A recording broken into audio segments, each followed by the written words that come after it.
저는 김민석 의원을 되게 눈여겨봤습니다. 그분도 참 기구하는 정치적 역사를 개인적으로 갖고 있는데 완전히 끝났다고 한 게 20년 전인데. 예, 제가 엄청 싫어했거든요. 2002년도에 그 일 때문에. 김민석 1964년 5월 29일 생으로 이재명 대통령과 동갑이다. 현재 국무총리 후보자이며 앞으로 후보자 인사청문회를 통해서 국무총리가 될 정치인이기에 좀 더 비중 있게 다뤄보고자 합니다. 짧게 요약하자면 김민석이라는 정치인의 인생 또한 이재명 대통령 못지않게 그야말로 한 편의 영화보다 더 영화 같은 인생을 살아온 사람입니다.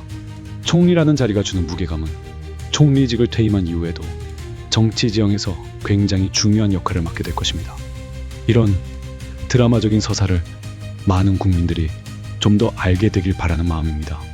김민석은 대한민국 1등 대학, 미국 1등 대학, 중국 1등 대학인 서울대, 하버대, 칭화대 출신입니다.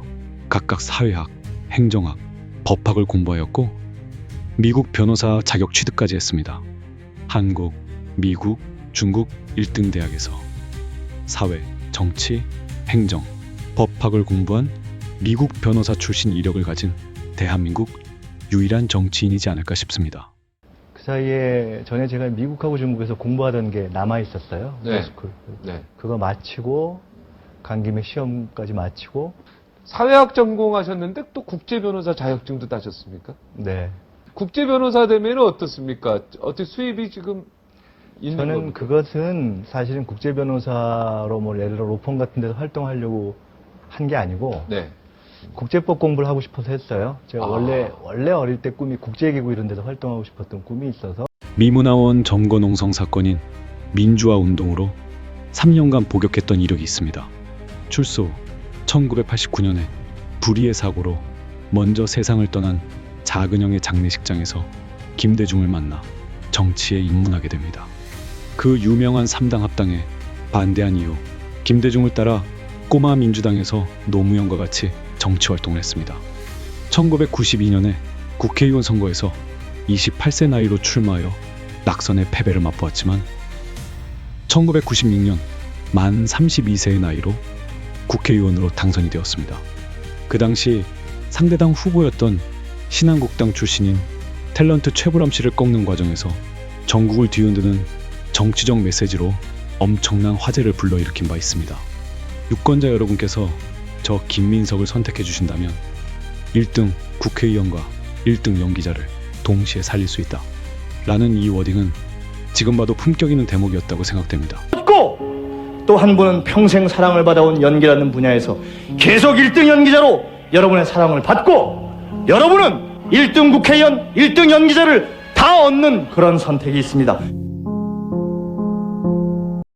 후에 실제 최불암 씨는 1등 연기자로 다시 우뚝 서게 되고 김민석은 국민이 뽑은 국정활동 최우수 의원상 1등 국회의원이 됩니다. 이런 적확한 정치적 메시지와 실력은 후에 계엄 사태에서도 빛을 보게 됩니다. 내란 대책위원장인가? 그 민주당에 됐어요. 네. 아침에 발표문 있잖아요. 아 너무 그거 좋던데요. 누가 썼는지 모르겠지만 너무 좋지 않아요? 대통령 연설 비서관감이야. 그것은 아 거봐. 제가 와, 몇 년간 못 본 봤네. 텍스트 중에 최고야 최고. 이게 완벽한 메시지, 완벽한 레토릭. 이후 1997년에는 노무현 대통령과 함께 청문회 스타로 등극했습니다. 정청회장이 아니라 사실은 증인이 직접 아주 적극적으로 비자금 조성을 건의해서 상납하는 형태로 이루어졌다 이런 얘기가 많습니다. 자, 분명히 그렇지 않습니까? 그리고 국회의원 동료 및 시민, 공무원이 평가하는 국회의원 활동 평가에서도 1등으로 선정되었습니다. 30대 중반임에도 불구하고 다보스 및 뉴스위크에서 선정하는 세계 100대 지도자에까지 포함되기도 하였습니다. 사람들에게 잘 알려지지 않은 선행들도 많습니다. 그중 대표적인 선행으로는 워낙 출중한 외모 덕에 신사복 모델로 선정되기도 하였는데 당시 사회 분위기상 국회의원이 무슨 모델이냐라는 비판도 있었습니다. 하지만 IMF로 늘어난 결식 아동 등을 돕고 싶었다는 생각으로 모델료 2억 원 전액을 기부하기도 하였습니다. 이런 성과 덕분에 시민사회 저변에서는 김민석 대통령 만들기 운동본부가 생길 정도였습니다. 그래서 실제로 김민석 대통령 프로젝트를 했었지. 그 또래 사람들이 그 주변 사람들이 모여가지고 그래서 그게 이제 전도 유망함을 뛰어넘어 당시 시대의 아이콘일 정도의 파괴력을 보여주게 됩니다. 역사적인 노무현 대통령이 민주당 대통령으로 당선되는데 제도적으로 가장 결정적인 역할을 했다고 평가되는 민주당 국민 경선제를 디자인하기도 하였습니다. 이 2002년 민주당의 이 국민 경선제는 정당 민주주의 진정과 온라인 정치의 시초라고 평가받는 역사적 분기점이라는 평가가 많습니다.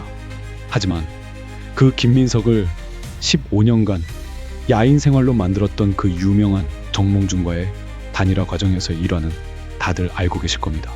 노무현 대통령의 드라마적 서사로 인해 많은 분들이 오해하고 있는 지점이 많다고 생각합니다. 김민석이라는 사람을 아는 데 있어 가장 중요한 인터뷰이기에 잠깐 보고 오시도록 하겠습니다. 너무 일 중심으로 생각한 거예요.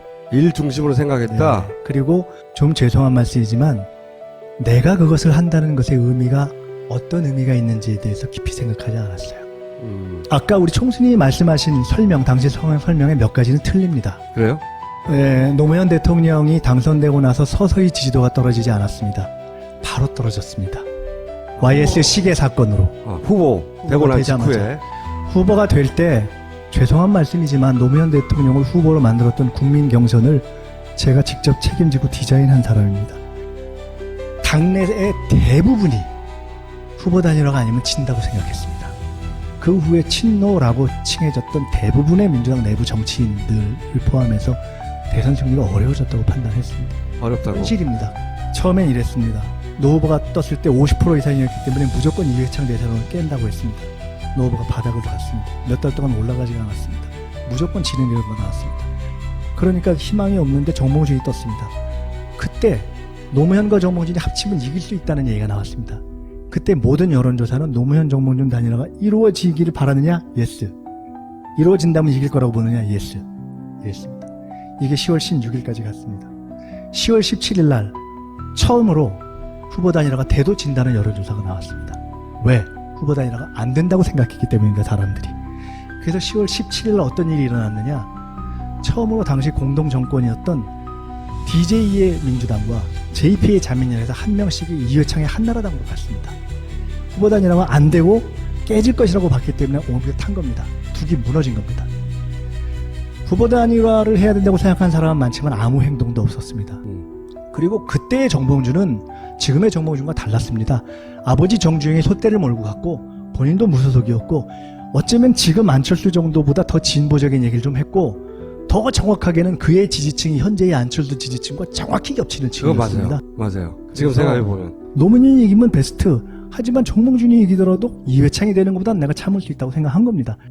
후보 단일화가 안 되면 깨지는 상황이 펼쳐져서 잠 못 이루는 밤이 몇 달 계속됐습니다. 몇 달 동안 방을 돌면서 단일화를 해야 되는데 단일화를 해야 되는데 저는 이회창 씨가 대통령 되는 꼴을 볼 수가 없었습니다. 정몽준과 대화했느냐? 없습니다. 전 정몽준 의원과 그 전에 만난 적이 한두 번밖에 되지 않아요. 그 일을 할 때도 대화하지 않았습니다. 왜? 정몽준 보고 간 게 아니에요. 그 솔직히 얘기해서 노무현이나 정몽준보다 중요한 것이 정권 창출이었고 근데 누군가 후보 단일화 작업을 해야 되는데 다 반대하는데 어쨌든 엮긴 엮어야 되는데 해야 된다고 생각했고 그래서 마지막에 김근태 선배하고 상의를 했습니다. 형님이 가서 통합하고 단일화를 하십시다. 김근태 전 의장에게 둘이 마지막에 그것을 누군가 해야 되는 일이 맞는데 그걸 내가 어떻게 하겠냐. 사실 저도 충분히 이해하죠. 어떻게 제야의 지도자 김근태가 합니까? 손 들고 틀렸구나 하고 나왔습니다. 나올 때 그 옆방에 이철 선배가 있었습니다. 개인으로 이미 정몽준 캠프에 가 있던 분입니다. 이철 전 의장. 이철. 그분이 나오는데 어떻게 되냐? 틀렸습니다. 그리고 나오는데 전화가 왔어요. 너라도 와서 해다오. 나 사실 황당했어요. 그날 밤 고민하고 결론 내고 행동한 겁니다. 그 다음날 아침에 원래 이번에 민주당을 만들어서 첫 대표를 했던 저와 오랜 동지인 강신성이라는 새천년민주당 창당 발기인이었던 분과 베트남을 가기로 돼 있었는데 하루아침에 모든 약속을 깨고 하룻밤에 결정한 겁니다. 후보 단일화하고 돌아오겠다는 생각을 했고 성명서 그렇게 썼고 그래서 중간에 단일화가 돼서 당시 언론 기사 이런 게 나옵니다. 거봐 된다고 했잖아. 2002년 노무현 정몽준 단일화의 합의사항이 뭔지 아십니까? 딱 하나예요. 마지막 날까지 선거운동을 할 때 유세차에 노무현 정모준 둘만 올라간다 이거밖에 없었습니다. 유세차에 둘만 올라간다. 노무현 대통령의 자서전을 보면 노무현 대통령이 이렇게 쓰셨습니다. 사실 나도 단상에 둘만 올라간다는 합의가 있다는 걸 몰랐다. 나중에 보니까 그게 있더라. 그의 기분이 나빴을 수 있겠다. 사실 저는 잘못된다고 생각하는 사람입니다. 왜? 그 중요한 합의를 몰랐다면 사실은 그건 책임이 있고, 보고 안 했다면 보고 라인에 문제가 있다고 생각합니다. 사실 그래서 그 지지철회 과정을 제가 다 지켜봤기 때문에 그 과정에 대한 트라우마가 굉장히 컸던 사람입니다. 다 알아. 어떻게들 움직였는지. 심지어 지지철회 이후에 민주당의 주요 정치인들이 모조리 쥐구멍에 가서 숨어서 대선은 끝났다고 숨었던 것까지 압니다. 근데 그때 이미 저는 아무데도 속할 곳 없는 오리알이에요. 그렇죠. 그날부터 저는 그냥 길을 걸어 다닐 수 없는 사람이었어요.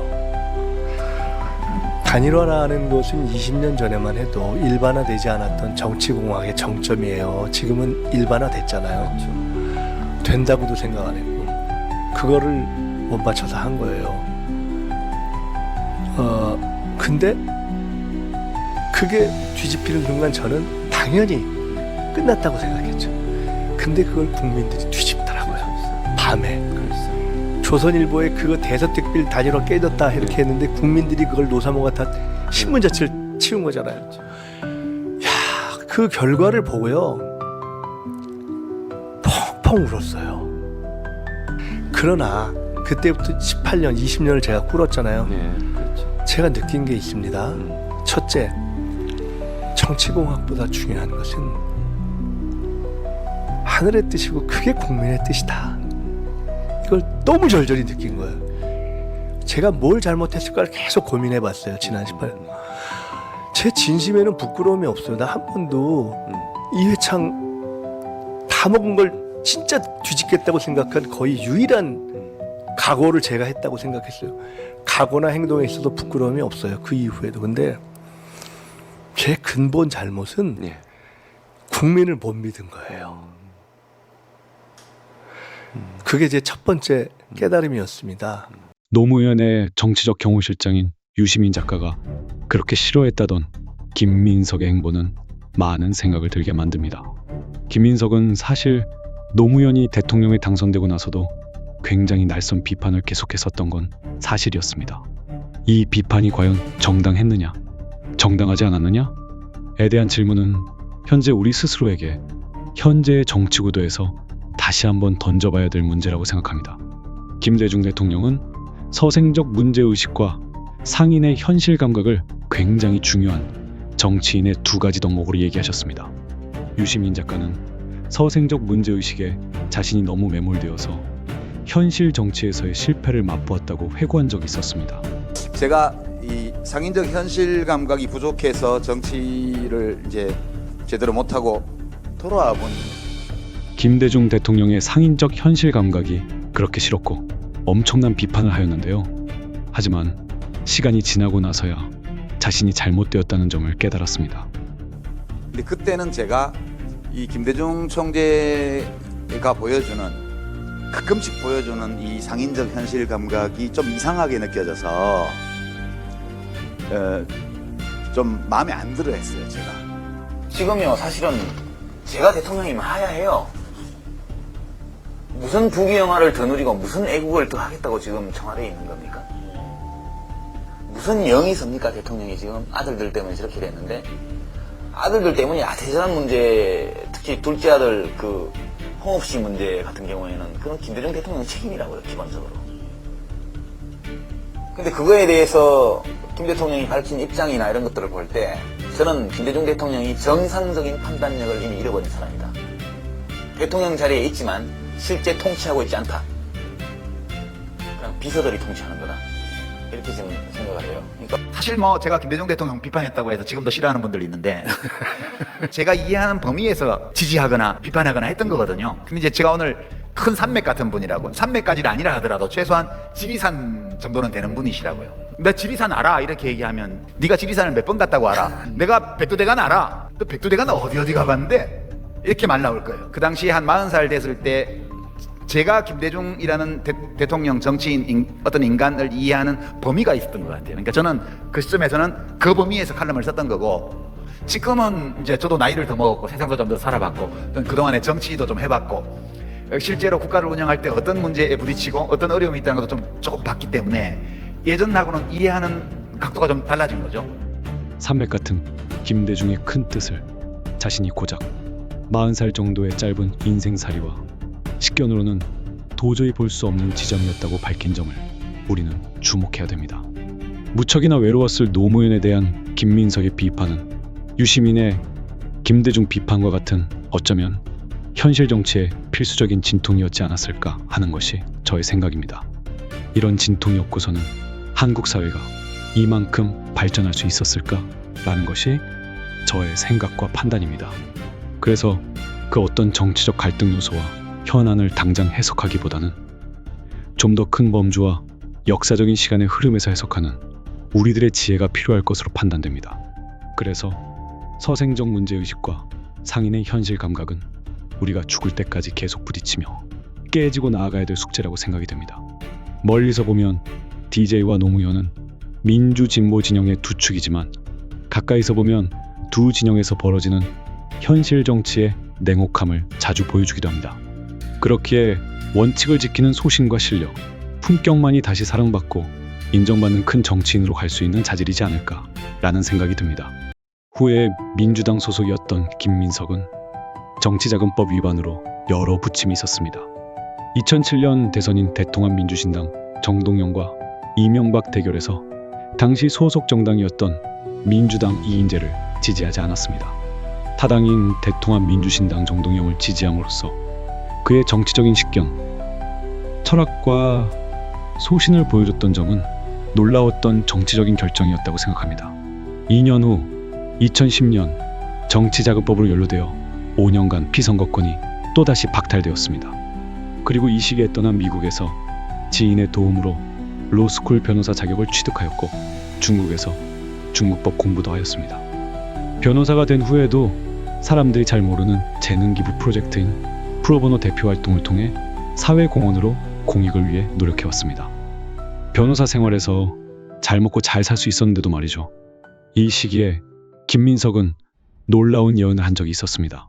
미국 로스쿨 학생 당시 뉴저지주의 오바마 정치 신인 시절 그 누구도 예상하지 못했던 오바마가 대통령이 될 거라고 예언한 적이 있어서 화제가 된 바 있습니다. 오바마 대통령이 당선될 때 네. 2년 전에 제가 그때 미국에서 로스쿨 다닐 때인데 다음에는 오바마가 될 것 같다고 쓴 적이 있어요. 근데 그때는 사실은 한국에서는 오바마를 아예 몰랐고 네. 아마 기억나시죠? 미국에서도 오바마의 심지어 출마도 별로 논의가 안 될 텐데 그게 보면 그때는 아들 부시 때인데 민주당으로 넘어갈 거라고 봤고 네. 대세로는 힐러리였는데 네. 저는 바람이 불면 힐러리인데 태풍이 불면 신인을 올릴 것 같더라고요. 그래서 제가 다 뒤져봤는데 그때 그 오바마의 유명했던 전당대회 연설 있잖아요. 그걸 보고 네. 나중에 제가 뉴저지에서 로스쿨 다닐 때인데 그 동네 한번 왔어요. 그 제가 시험 볼 때인데 저녁에 가서 직접 연설하는 걸 봤어요. 아, 보셨는데? 근데 끝나고 나니까 흑백 상관없이 남녀 상관없이 완전히 바람이 불더라고요. 그러니까 이 예언 능력은 후에 윤석열의 계엄을 예언하는 데 있어 다시 빛을 보게 되었습니다. 그리고 이후 한국으로 돌아와 안철수, 김한길의 새정치국민회의에 분개하여 민주당의 적통과 역사를 이어받기 위해 원외민주당 대표를 지냈습니다. 이후 추미애 당대표가 되어 김민석을 다시 제도권 정치로 불러들이게 되는 김민석 자신에게 큰 전환점을 맞게 됩니다. 이때 당시 비판했던 의원 중에 한 명이 임종석 의원이었습니다. 등의 촉매가 됐습니다. 김철웅 기자입니다. 문재인 캠프의 임종석 비서실장은 추미애 대표가 주도하는 당의 선대위 구성에 공개적으로 유감을 표명했습니다. 제가 판단하는 586 정치인들의 발전과 퇴보를 가르는 중요한 지점이다라고 판단을 합니다. 그리고 20대 국회의원으로 화려하게 복귀하고 당내 권력투쟁에서 밀리기도 했었고 처음에는 이재명을 지지하지 않습니다. 20대 대선 경선에서 정세균을 지지했던 점도 널리 알려져 있는 사실입니다. 그럼에도 불구하고 김민석의 전국을 뒤흔드는 존재감과 실력을 여러 차례 보인 적이 있었습니다. 원칙을 저버린 이낙연을 단 세 글자, 사쿠라라는 단어로 가둬버린 적은 다들 기억하실 겁니다.